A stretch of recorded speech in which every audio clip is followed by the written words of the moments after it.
じゃあ今日は LGBTQ って何、人口はどのくらいいるのということをやっていきます。今日目次が LGBTQ とは、でそのやった内容のクイズをやります。でディスカッション、これはニュースをちょっと見てもらって、2分間ぐらいみんなで個人で考えてもらって自分の意見を発表できる人がいたらいいなって感じですね。で最後にちょっと LGBTQ のサークル大学で作ったのでその紹介をします。ここはちょっとさらっといくんで次のスライドで詳しくやるんでさらっといきます。まず LGBTQ とはってことなんですが、性的多数者っていうのは大体 90% ぐらい人口いて、残りの 10% がちょっと少数者って言われてる人なんですけど、その少数者の中にいろんな人がいて、その名称がたくさんありまして、その名称の頭文字を取った言葉です。なんでLGBTQ って言ったら人口の 10% の性がちょっと変わってる人たちっていう意味です。まず L がレズビアンということで、これ女性の同性愛者で、女性で、女性に性的に引きつけられる人、好きになるっていうか恋愛対象を抱いたりするような人たちです。次が G でゲイ、これは男性の同性愛者なんで、男性で男性が好きな方で、次が B でバイセクシャル、これは両性愛者といって男であれ女であれ、性的な欲求が湧く人、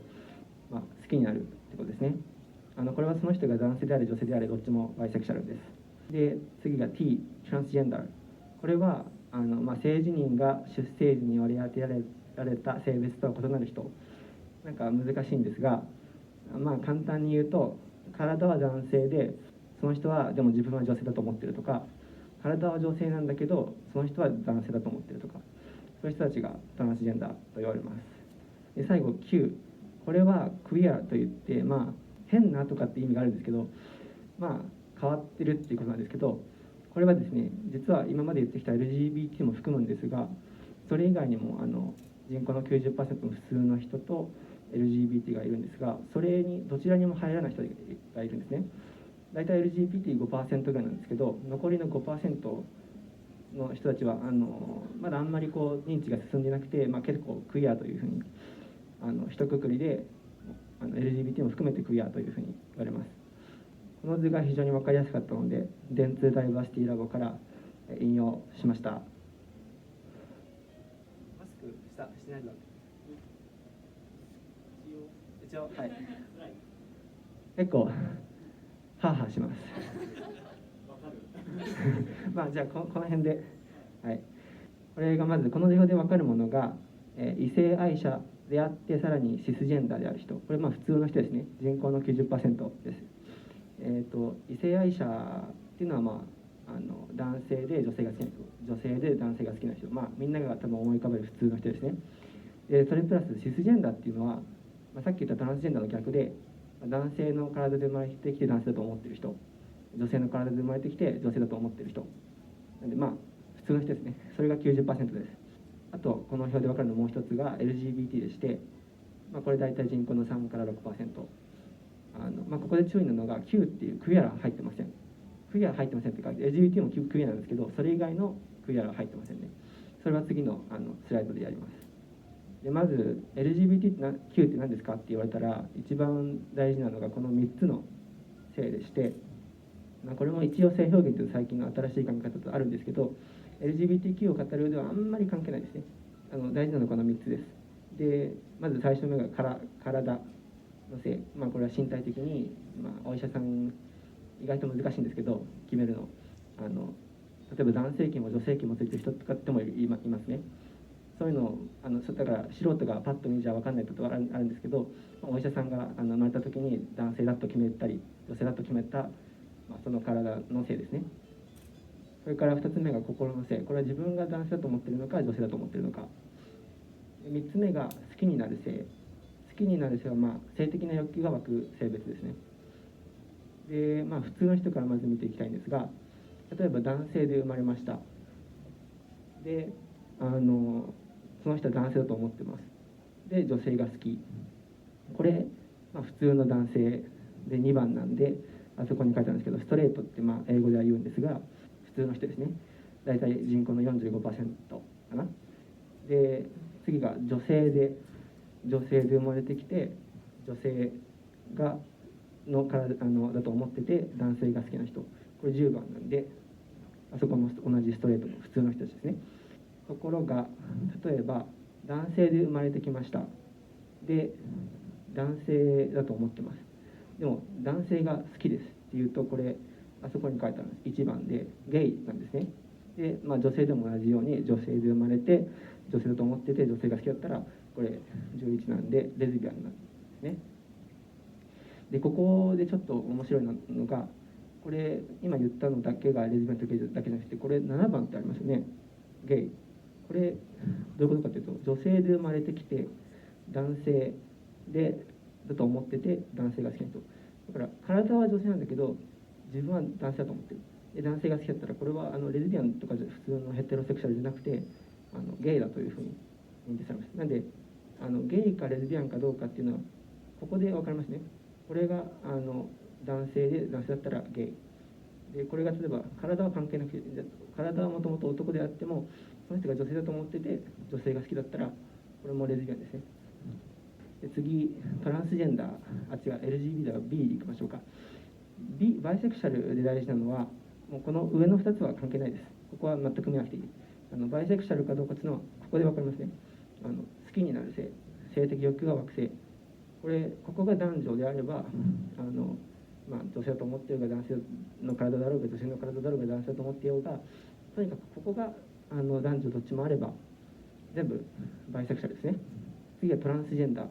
トランスジェンダーは、この2つが大事で、こっちは関係がありませんね。トランスジェンダーは、好きになる性が男性だろうが女性だろうが男女だろうが男性の体で生まれてきて女性だと思ってるとか、女性の体で生まれてきて男性だと思ってたら、これはもうみんなトランスジェンダーです。こっちはもう関係ないですね。でこれが、今の前のスライドで 90% の普通の人と、5% ぐらいの LGBT の人が終わりましたというか、説明が終わりました。で残りの 5% が、LGBT じゃないクイアの人たちなんですけど、これが、書き方はちょっと変わってますけど、これは同じですね。体の性と自分がどう思ってるか、性自認っていうんですけど、それから性的指向、どの性別に、性的欲が湧くか。でこっちがちょっと違ってます。こっちはこれから名称になってます。インターセックスとか場合、これが名称ですね。で、説明がこっちにあります。まずインターセックスからなんですけど、すいません、そうですね、大体クイア4からの人口の4から 7% って言われてます。統計によってとか国とか、その時期とか年齢とかによってですね、すごい統計にもばらつきがあるものですから、なかなか難しいんですが、大体4から 7%で、まずインターセックスからいきたいんですけど、インターセックスの人たちは体がこれ男女になってますね。これどういうことかっていうと、さっき言ったように男性器がついてるのに女性器もついてる。でも子宮がないとか、そういう感じの人ですね。そういう人とか、あとは他にもね、インターセックス結構広い言葉でしてね、例えば女性で染色体が X と X ありますね。で一つはあるんだけど、もう一つが結出してしまってないとか、もしくはちょっと部分的に欠陥があるとか、そういうことになりますと、これ月経が来ないとか不妊症になる場合が多くてですね、これがターナー症候群っていうんですけど、これ大体2500人に1人、この学校大体1700人ぐらい女性がいますから、学部生だけだと、そうすると1人いなくてもおかしくない、いるかいないかって感じです。だから結構少ないですね。そういう少ないターナー症候群とか、アンドロゲン不飽症とかですね、いろんな人がいるんですけど、アンドロゲン不飽症っていうのはさっきの男性器女性器どっちもついてる人とか、そういう人全部合わせますと大体 1.7% かな。ちょっと今ノートが見えないので確か私の記憶だと 1.7% ですね。なんで、そういう感じです。でノンバイナリージェンダー3つタイプがありまして、まず1つ目が、あとちょっと今あれなんですけど、インターセックスってここだけ説明して、こっち何も言ってないですけど、これはだからこっちは関係ないってことですね。性自認がどうであれ、性的指向がどうであれ、体がこうだったらこの人はインターセックスです。でノンバイナリージェンダーも同じように、体の性とか、性的欲求は関係ないですね。性自認だけが関係します。こういう人たちだったらノンバイナリージェンダーです。でノンバイナリージェンダーはジェンダーが関係するんですけど、まず一つのタイプがスペクトラム。男女っていう二元論がありますね。でそのうちのどこか、これめっちゃハーハーするこのうちのどこか真ん中にいる人もいるし、この辺にいる人もいる。男性なんだけど、ちょっと女性寄りとか、ほぼ女性なんだけどちょっと男性寄りとか、この辺にいる人とかいっぱいいますね。でこれは実はこの辺にずっといる人もいれば、昨日はこの辺だったんだけど今日はこの辺なんだよねとか、そういう人もいますね。これは変わる人もいれば変わらない人もいますね。何にせよ男女のどこかにいる、それがスペクトラム、1つ目のタイプ。で2つ目のタイプがこれ、男女っていうのは人間が作り出した二元論ですよね。この人たちがどういう感じかっていうと、男女という二元論じゃないんですよ。どっか別のところにいるんですよ。男女がこの辺にあったとすると、この辺にいるとかね、なんかどっか別のところにいる。でもそれはないですっていう言葉がないので言えないんですけど、でも性自認があるっていう人たちですね。で3つ目が、これはもう性自認自体がない、男女っていうのもないし、その X ジェンダーと言われる別の何かっていうのもないっていう感覚がそうですね。この3つのタイプが全部ノンバイナリージェンダーで、次は無性愛、エイセクシャルなんですけど、これは性的指向が関わりますね。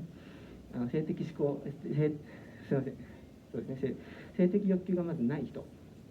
それかもしくは誰にも引きつけられない人。これどう調べてもこの2種類が出てくるんですけど、ちょっとね詳しいのが難しいんですけど、僕の解釈だと性的欲求がないっていうのはもうないのでね、例えば自慰行為とかもしない、もう性的欲求が全くないので、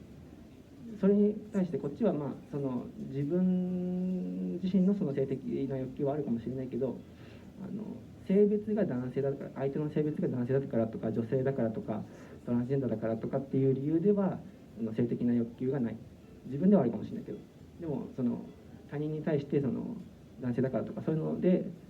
性的欲求が湧かない人、どっちにしろにせよ結構ないに近い人たちですね。これが無性愛、エイセクシャルと呼ばれる人たちです。で次、これ全性愛ですね。パンセクシャルっていうんですけど、これ全ての性自認の人に性的に引きつけられる人、これ全てっていうか、もしくは関係なく性的思考でですね、その人が男性だと思っていようが、トランスジェンダーだと思っていようが、何だろうが、それに全く関係なく、その人がバイセクシャルだろうが、もうその性とかっていうのは全く関係なく、その人に対して性的欲求が湧く人、これが全性愛ですね。それに似たのがありまして、これデミセクシャルっていうんですけど、こっちはですね、これまでのとはちょっと違って、感情的な絆がある場合のみ、見えますかね、性的に引きつけられる。これは例えば目の前にすごい可愛いとかすごいイケメンがいるのに性的欲求が湧かない、それは何でかって言ったら信頼関係がないから、友達であるとかずっと助け合ってきたとか、そういった信頼関係が築けないと性的欲求が湧かない人たちですね。これ実はあんまり言うとあれかな、この大学にもいましたね。そうあんまり特定はできないんですけど、じゃあ質問ないみたいなのでクイズ、これいろんな定義を出しましたんで、はい、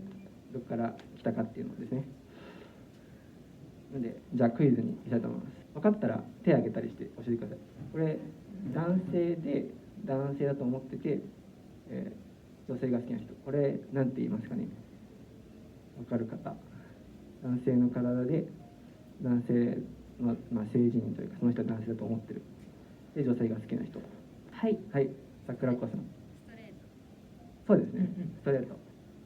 普通の人ですね。そうですね。遅いな、ちょっと遅いな。いいタイミングでお願いします。一応入れましょう。一応お願いします。はい。じゃあ女性の体で生まれて、その人はでも男性だと思ってる。で男女が好きな人、男女から性的欲求が湧く人、これ何でしょう。はい。バイセクシャル、合ってます。バイセクシャル、正解です。ちょっと遅い。結構ずれますね。で、これもう一つありますね。バイセクシャルは正解です。ただもう一つありますね。女性の体で生まれて男性だだと思ってる。これトランスジェンダーですね。トランスジェンダーは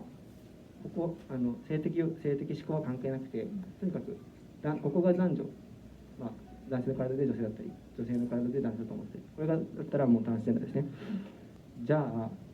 男性の体で生まれて女性だと思ってる。で女性が好きな人、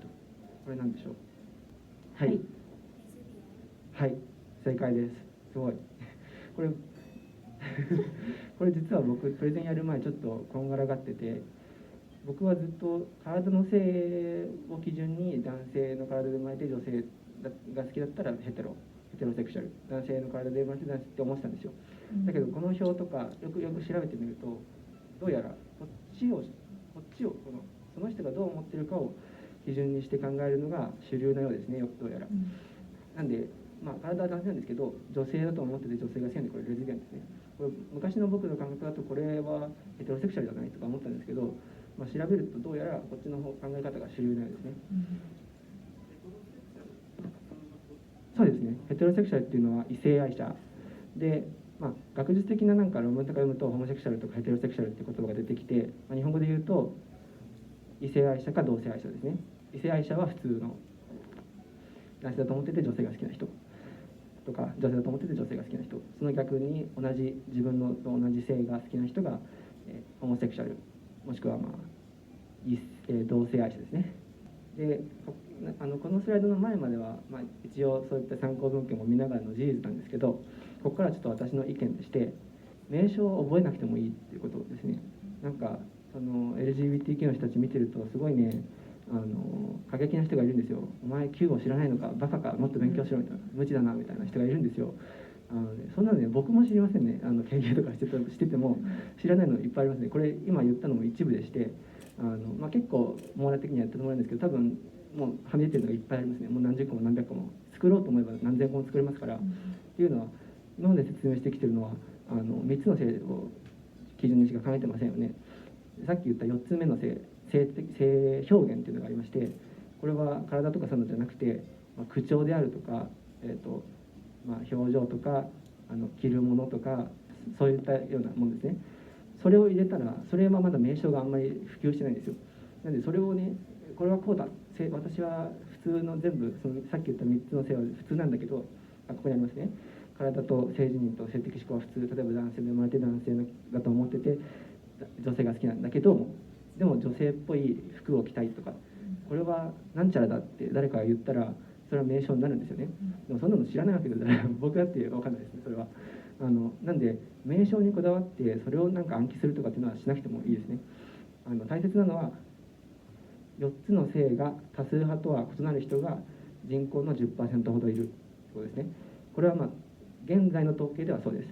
隠れてるかもしれないし、LGBTQ の活動家が私は違うけど私は LGBTQ って言ってるかもしれないし、もしくは殺害されたり死刑になるかもしれないし、どっかで密告されてショットガンで撃ち殺され、あるんですけどね、実際にアメリカでショットガンで撃ち殺された人とか、そういうのが起こるかもしれないから言いたくないって人もいるかもしれない。だから絶対じゃないですけど、一応今のところの統計では 10%、人口の 10% ほどがこういう人たちですね。でこれさえ分かってれば、あとは当事者たちがこういうのを若干勉強して、勉強するかしなくてもいいんですけど、できるだけ自分で説明できればいいわけで、普通の人は 90% の人は普通なわけですよ。その普通の人たちはよく分かんないわけです。変な言葉並べられても。だから普通の人も LGBTQ の人もみんなこれさえ分かってれば、あとは体がこうで自認がこうで性的指向がそうなんだ、へえっていうだけなんですよね。それがなんちゃらであるとか別にどうだっていいんですよ、名前は。なんでそういうことですね。これなんでこういう意見になったかというと、アメリカとか留学してたんですけど、留学中とか友達がですね、私ってエイセクシャルなのかな、デミセクシャルなのかな、どっちなんだろう、もう悩んでしょうがないみたいな、もう四六時中悩んでどっちなんだろう、拓也教えてみたいな人がいたんですよ。そんなね悩んでる時間めっちゃもったいないよと言ったんですけど、もちろんね、この名前を知って、私ってこういう人なんだっていうのは分かって納得感が出て、整理がついてよくなる人もいます。でもそれでそうやってずっと四六時中悩んじゃうとか、それ無駄ですから、もうなんていうかさっき言ったように変わる人もいますね、性自認が。で性的対象思考も変わる人がいます。結構なんですごい曖昧なもんで、性って変わったりしたり、変わらない人もいますけども変わるかもしれないし、よく分かんない人もいる、非常にベイグというか